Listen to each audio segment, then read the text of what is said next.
साबिक वजीर हरीश राव ने कहा कि साबिक वज़ीर आला व BRS सरबराह के चंद्रशेखर राव के मरण बरत ने तेलंगाना तहरीक की रफ्तार को यकसर मोड़ दिया था। उन्होंने कहा कि उस वक्त के इस मरण बरत ने तेलंगाना रियासत के क़याम की राह हमवार की।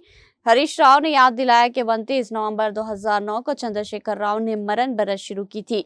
4 करोड़ अवाम की ख्वाहिशात की तकमील के लिए उन्होंने मुसलसल जद्दोजहद की। रियासत के लिए अपनी जान तक कुर्बान करने का अज़्म चंद्रशेखर राव का गैर मामूली हौसला था।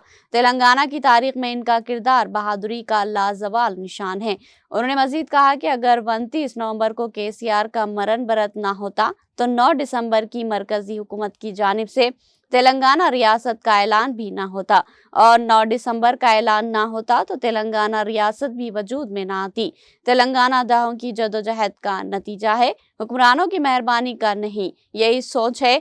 हरीश राव ने एक्स पर पोस्ट करते हुए कहा कि रियासत के क़याम की बुनियाद रखने वाले इस मरण बरत की यादें आज भी उनके दिल में महफूज है।